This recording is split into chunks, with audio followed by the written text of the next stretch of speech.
these physics problems. You just have to sit there and think, and you know, you can figure it out. So yeah, let's have a look at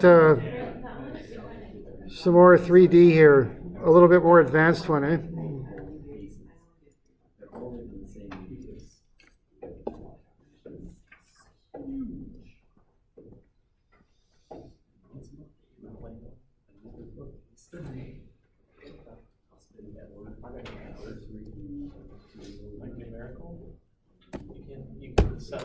So we're going to look at the mast of a ship, and let's get some stays on that are tying it down. Let's see if we can analyze those a little bit. Okay, so I'm on 472. So this is a single mast ship. All right, so let's have a look here. Let's find the forces on the sailboat mast. There's cables at D and E. Now what we're going to do is assume A is a ball and socket joint. Okay, that'll be our assumption. And I've got the dimensions in meters. Okay. So again, when you're modeling things, you know, you just do the kind of the best you can with it. Kind of what we're looking at. All right, so this is a little bit more involved of a 3D design. So let's have a look. Let's get those coordinates for A, B, C, D, E, and G. So you've got that on 472. You've got the dimensions. The origin we'll put at A. So that'll be 0, 0, 0. And let's kind of get coordinates on everything from there. Now, you know, I was mentioning last time that, you know, that car problem, I'd probably do that just visually and create two-dimensional free body diagrams. But this one, I'm a little nervous about doing that, especially because I've got those angled cables, E, B, and DC. So I'm going to have to do a more kind of what I call a formal kind of vector approach on these things to get those figured out, what those cable forces are, okay? So that's going to start off, we're going to start that by getting coordinates on the points. So I'm on 472 here.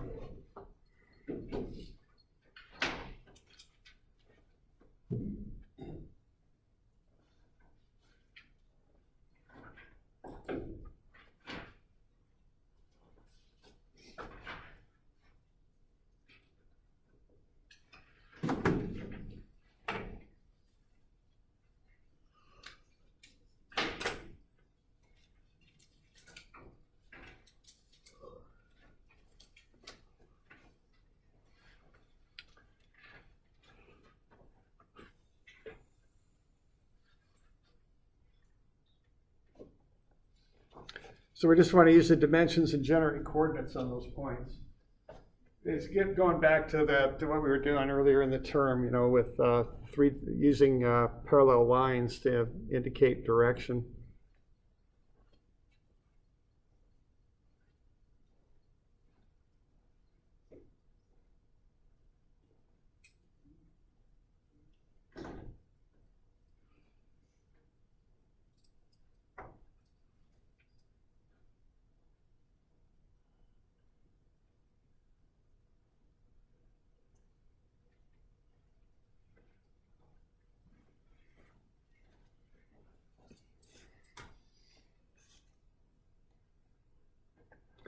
So that mast is 5.1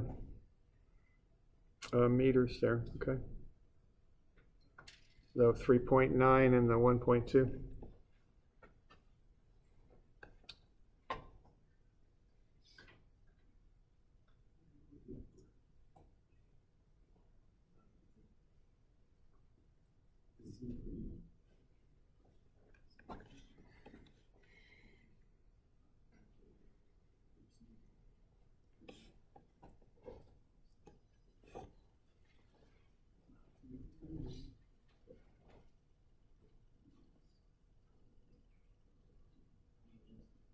Are you getting okay with those?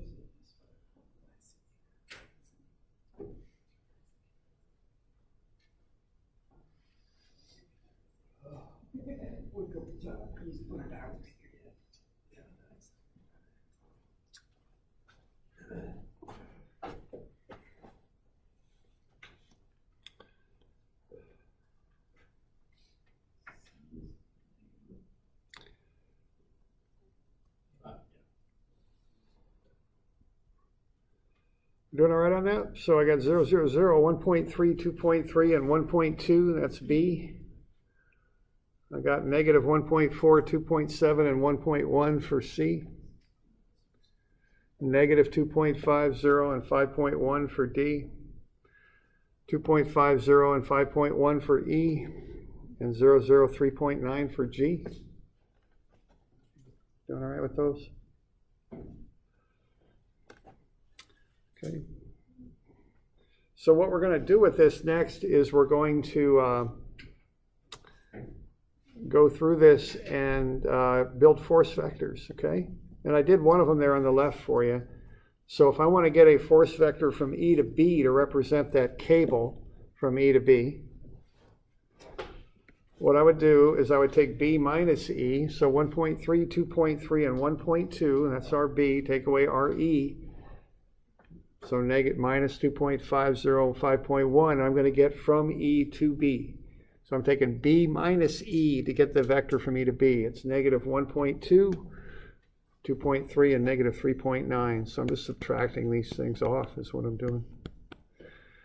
Take the square root of some of the squares. I get the length, 4.684. That's the length in meters. Divide through by that, I get the unit vector. And then factor it up by the force magnitude now. Now I don't know what the force magnitude is yet, so I'll use FEB, and that variable will carry through the unit vector. So the force vector will be whatever FEB is times negative 2.56 for the I, 0.491 for the J, and negative 0.833 for the K, all right? So that's an unknown, okay? Don't know.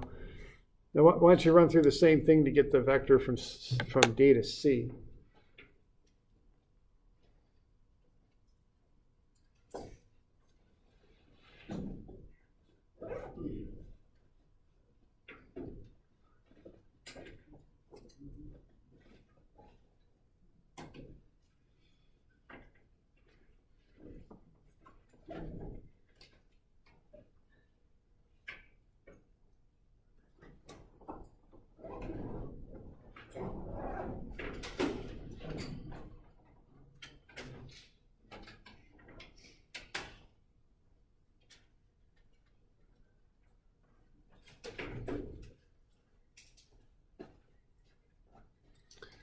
So get RC minus RD, that'll get you RD to C. Find the magnitude, divide through to get the unit, and just multiply FDC through. Now you don't know what FDC is. It's just an unknown that carries through the unit vector. That's how that works. Okay.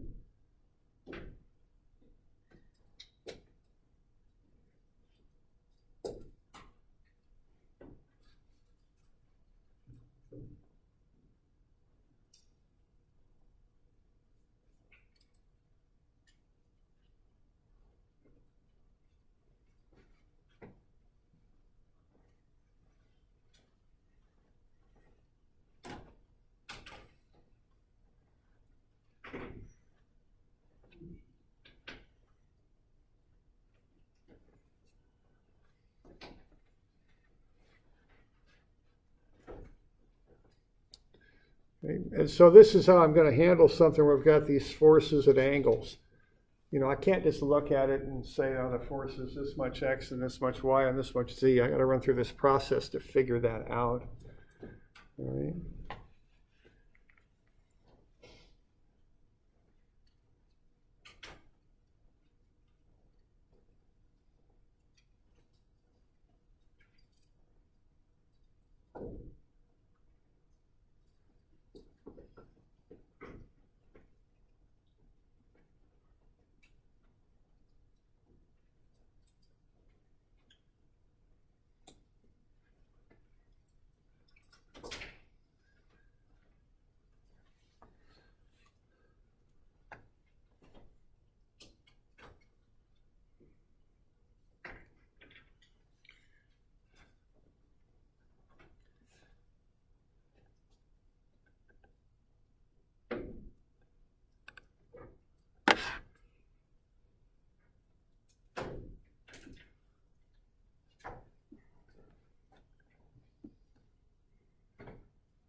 So regardless of how I approach this, I'd start with this step.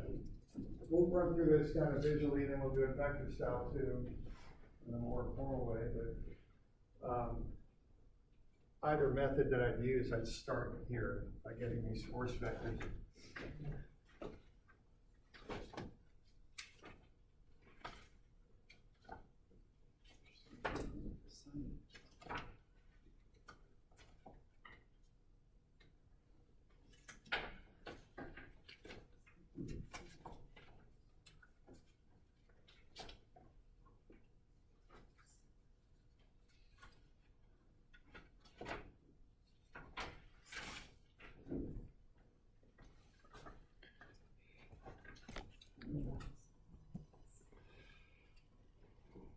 So I got 0.222 FDC, 0.546 FDC, and negative 0.808 FDC for I, J, and K, X, Y, and Z.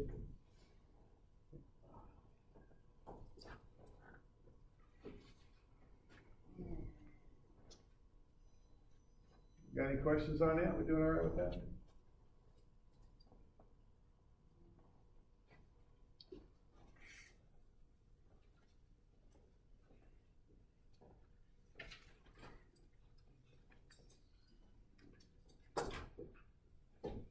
All right, we're good.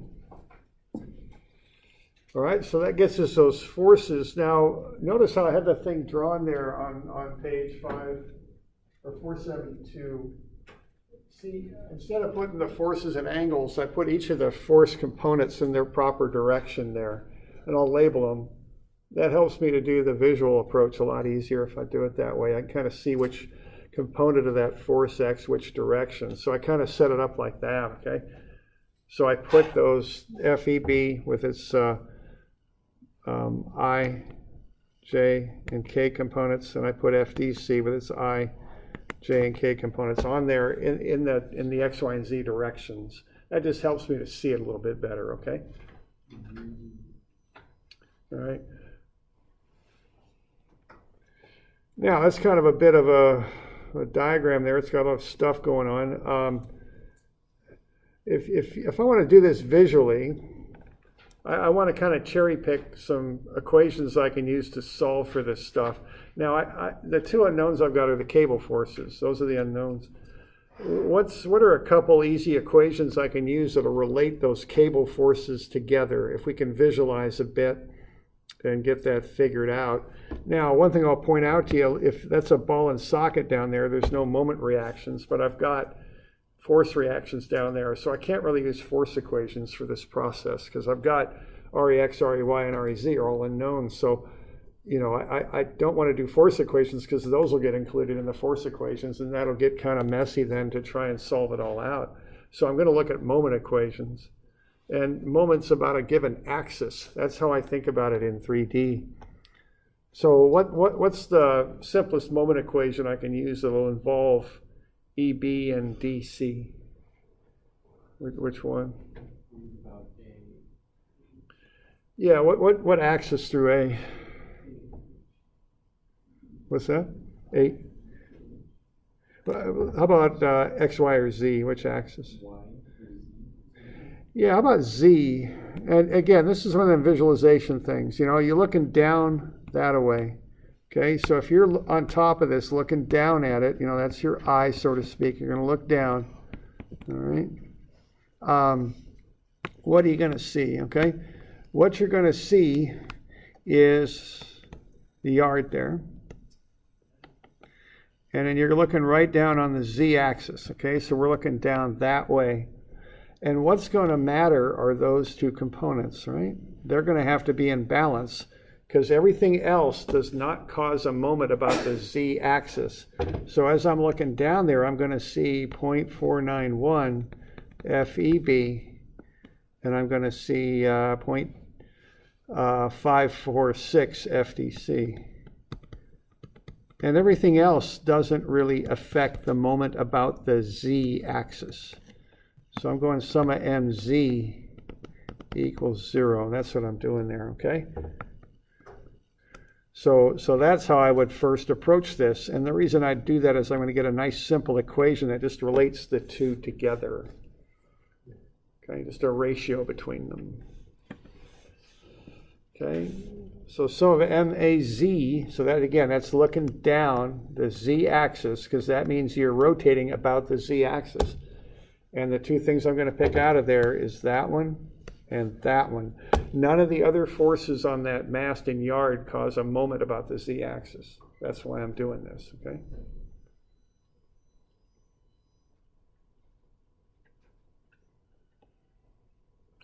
And then what I can do is work through that, and I'll get FEB is equal to 1.11 FDC. Nice clean relationship I can substitute in there to a second equation. So I like to start with that sum of MZ first because it's a simple one, you know. No extra numbers and coefficients in there, just nice and clean. All right. We're good with that?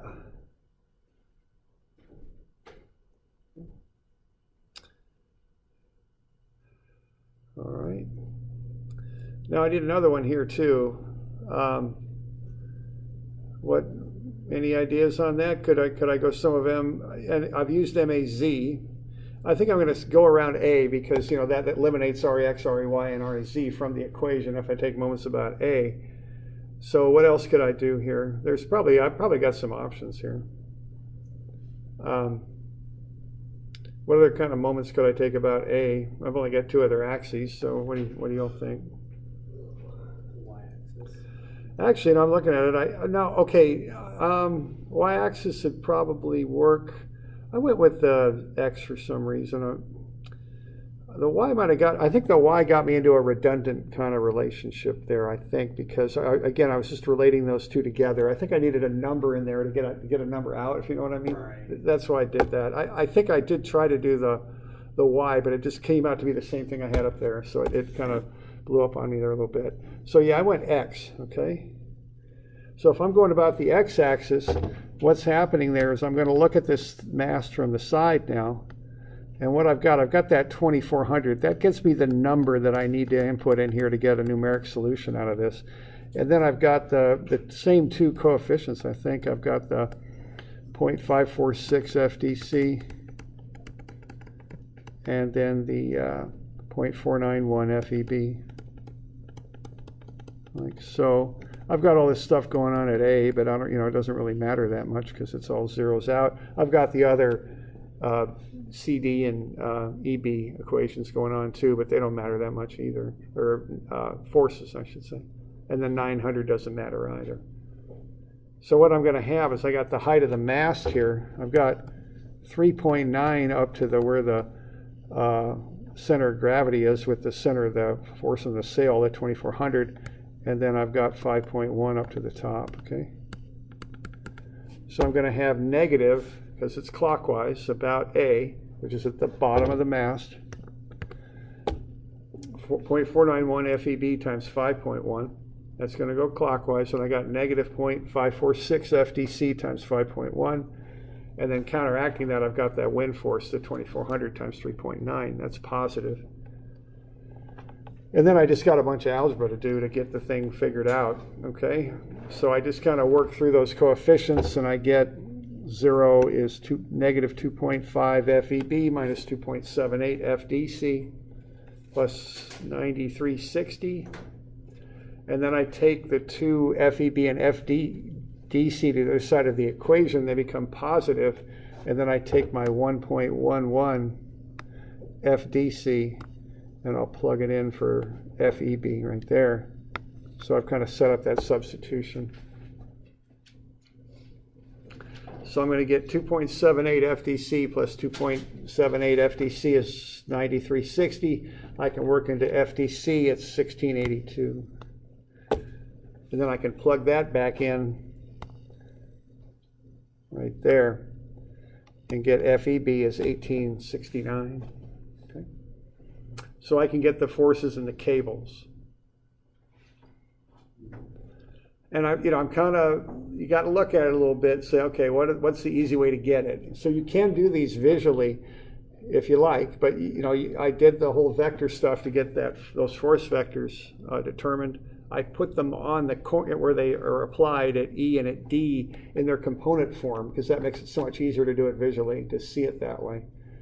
And then I kind of looked and said, okay, if I go sum of FZ, I can relate EB to DC directly, and then I'm going to do a sum of MAX, and I'll get FEB and FDC out of it. You know, you kind of have to selectively pick the equations you're going to use that are going to work for you. Okay.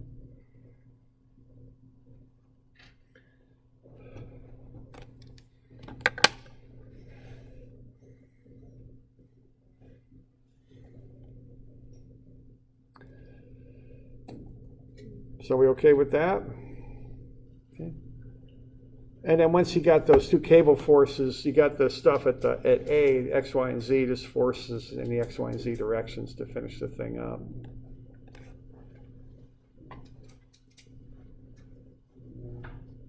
So that's one way to approach these.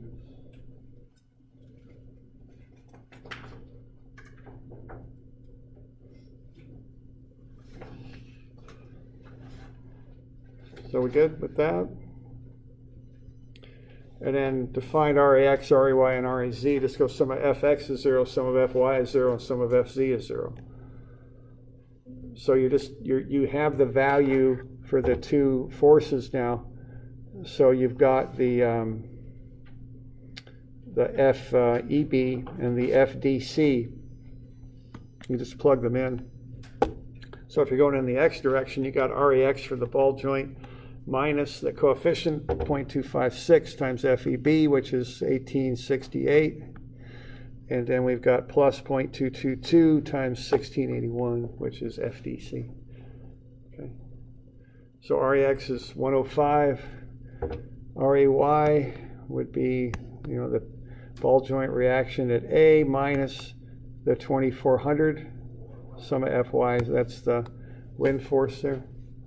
And then plus the coefficients, so 0.491 times FEB, which is 1868, plus 0.546 times 1681, which is FDC.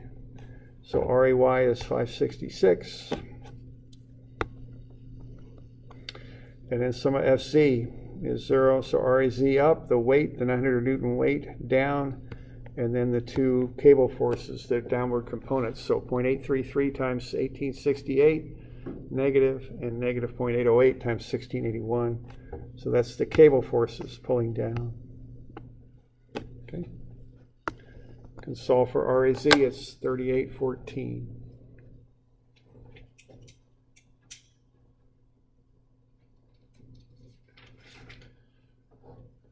So the steps in this were first to get those angled cable forces figured out with their three components, doing the vector analysis.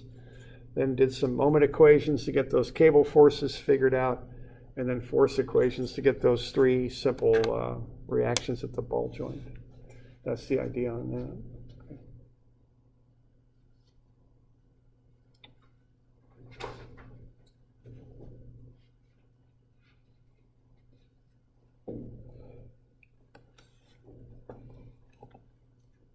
Got any questions on that?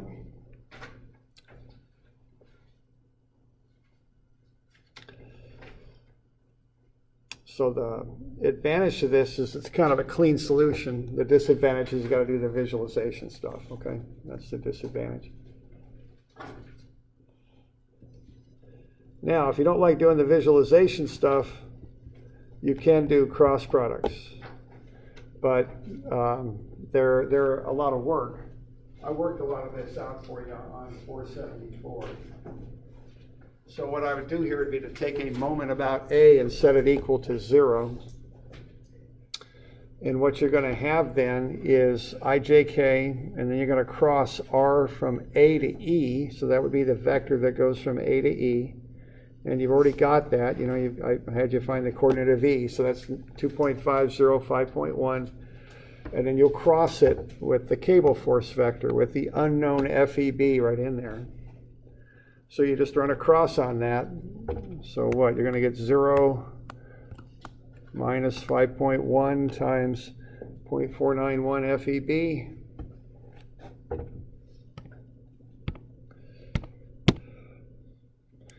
Okay, and then we'll go 0.5 times 0.833 FEB minus 5.1. times negative 0.256 FeB. That'll be subtracted. That's the J component. And then the last one there will be the K.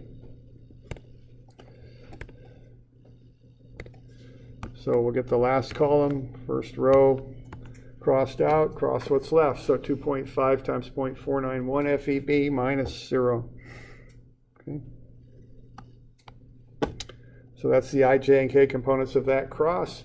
Do the same thing for the FDC vector right there, and do the same thing for the last vector, which would be the R from A to the center of gravity times, or G, point G times the wind force, or crossed with the wind force, I should say. Okay, then you run through the cross products. You're going to get 3 terms for each cross product. So I just show that work down below, just kind of collecting all the terms there. I just took the ones that had 0 coefficients out, and then you put them into basically a matrix. So you got X, Y, and Z. Those are the rows, and the columns are the moment vectors. MEB, MB, DC, and the moment for the 2400. And then you just solve them out. They're the same equations that we used earlier. Same thing. Okay. So these are the 2 approaches you can take on this stuff. Okay. So this is a kind of a full-blown 3D problem and how you would solve it. You could use either approach. Both will work fine. And then to finish up that vector approach there, you could do force equations, some of Fx, some of Fy, some of Fz, just like we did earlier. Same thing.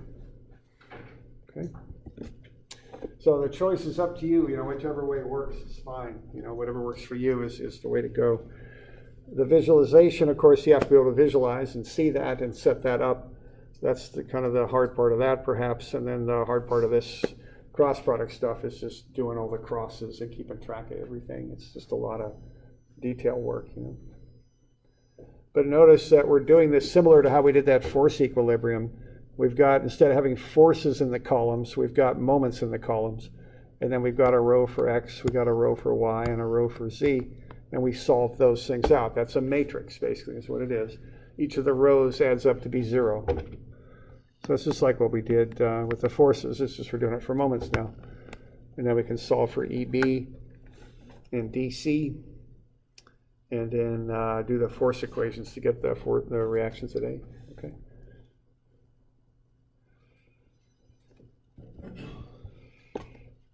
So we okay with that? That's how that goes. All right.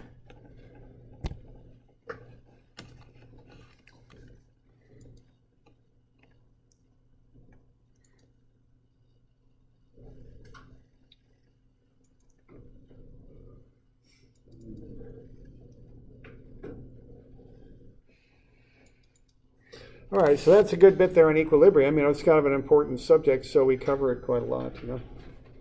That's probably the, you know, about the most important thing we do in the class there is that. Okay, now there's lots of examples of equilibrium and how we use it. Where and when we use it just depends on the situation. You know, we've got different ways of solving things. So the next thing we'll look at here, if we're good with that, is we'll look at trusses. So I'm on page 480. So trusses, you know, if you kind of keep your eyes open when you're going around different places, you'll see them. There's a roof truss on, that's here on campus, that's the batting practice, kind of the batting facility for the baseball team. When they were building that, it's kind of built like a big barn, basically. So there's a roof truss up there. So trusses use long, thin, what are called members. They're joined at the ends only. The loads should only be applied at the joints where the members are attached together. Those are called joints. And the forces are applied at the joints. You've got triangles that are created, and the forces work their way through the truss. So the truss kind of takes the roof load and transmits it through those thin members down to that next level there is what it does, okay? And if you look around, you'll see lots of trusses. Some of them are kind of decorative now. I mean, there's a bit of a roof truss right there on a house. Here's one they just kind of slapped up there on top of a store. I can't remember which store that is. This is from Salem, but there's a similar situation there in Albany. The old railroad bridges, crossing the Willamette, old truss bridges is what they are. Okay. That's actually Salem, but it looks an awful lot like Albany. That's the Willamette crossing in Salem. Looking up now downriver, I guess. Okay. All right, so they kind of went from the trusses, and they got this big old steel girder here. That's the next generation. And then they got to this precast concrete stuff. So they kind of worked their way up through different generations of bridge technology there. Okay. So trusses are made of long, thin members that are joined into triangles. There's a truss on campus there. It may not look like one, but that's the greenhouse. You can see those triangles there. And they replace the covering on that periodically, but that's a truss there. Okay, so we call these long, thin pieces members. They're joined into triangles. The members are joined at the ends only. For the purpose of analysis, the members are assumed to be joined at the ends by frictionless pin joints. Okay, so where you join the members together, you refer to as joints. Now, the big assumption here is each member is then what's called a two-force member. The reason is each member has 2 points of connection.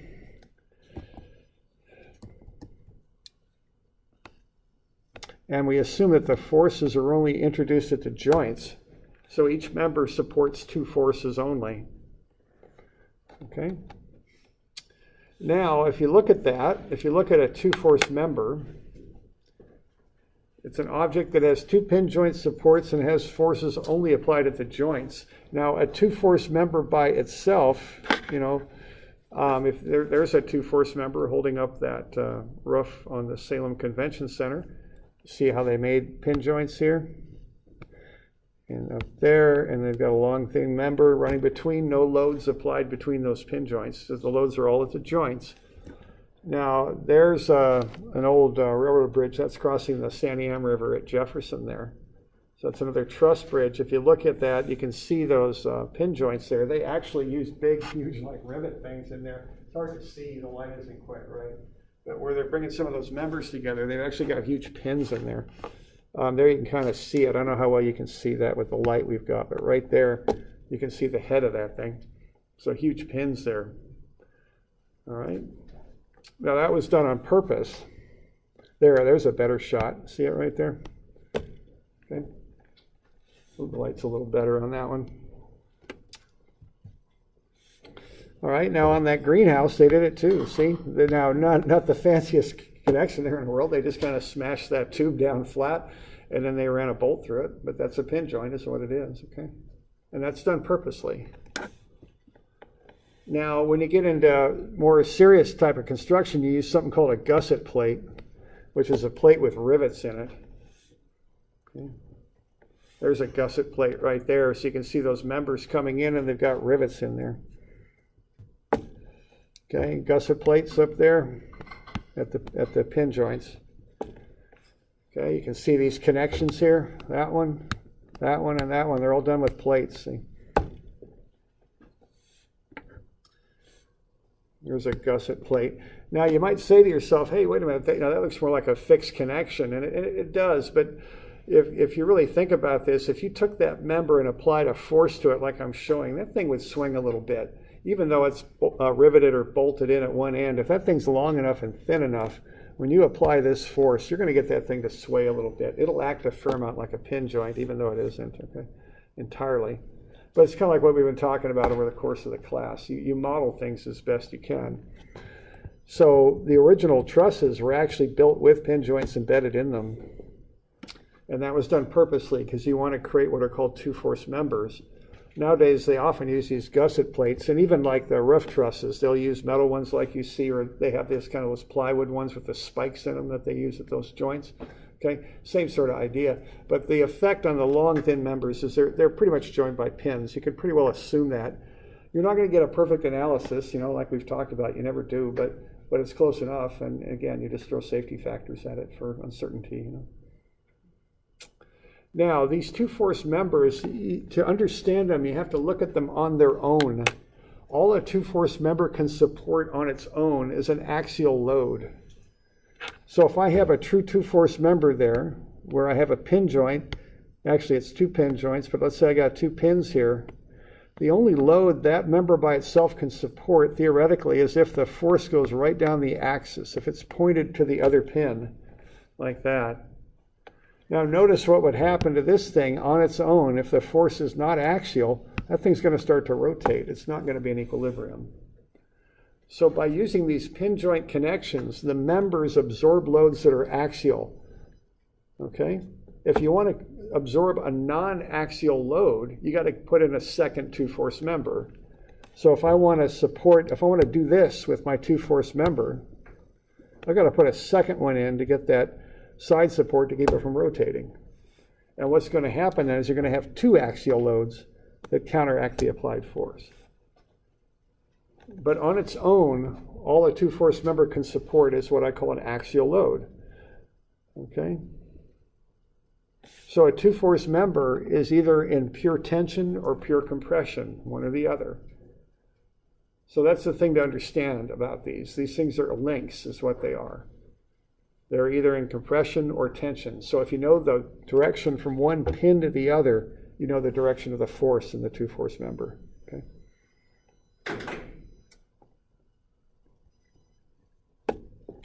So that's kind of a key fact to understand about these things.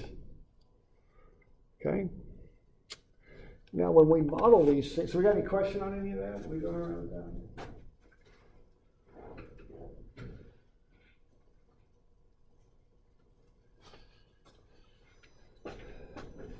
Now when we analyze a truss, okay, what we do, we put arrows on the members. And the important thing to remember here is the arrows indicate what the members are doing to the joints. Okay? That's what the arrows indicate. So if a member is in compression, it pushes on joints. So this top one here is in compression. It's pushing on joints B and C. So the arrows don't show what happens to the members. The arrows show what the members do to the joints. Okay. Fe is in tension. It pulls on the joints. So compression pushes on joints, tension pulls on joints. And the arrows show what's happening to the joints. So if you want to solve a truss out, which is what we're going to do, we're going to figure out what the forces are in each of the members. You start by getting the reactions. Okay. You also want to be sure that your truss is statically determinate. Okay, and there's a nice little formula for that. It's m plus 3. Member plus 3 should equal 2 times the number of joints. Okay. And if that equation isn't satisfied, your truss is either unstable if it doesn't have enough members, or it's statically indeterminate if it's got too many. Okay. So if m plus 3 is equal to 2j, you can solve it out using the methods we're going to go through here. Okay. So what a truss is it's kind of made of triangles, long thin members joined into triangles. The assumption is the members are joined together with frictionless pin joints. Okay. If you make that assumption, each member then is what's called a two-force member, which means it's subjected to an axial load. So it's either in tension or compression. We then look at what the members do to the joints, and that's how we analyze these trusses. That's how we do that. Okay, so what we're going to do next time is we'll run through how to analyze one of these and find the forces in the members. Can't remember, did I assign 283 yet? You know, I can't remember. That's what you assigned. Yeah, 283. That'll be due Friday. If I can write right here, 283. I assigned 281, and then that Oh, 276. Let's do that. That's a good one. Oh, right. Thanks. 277, I think. And then that equilibrium handout.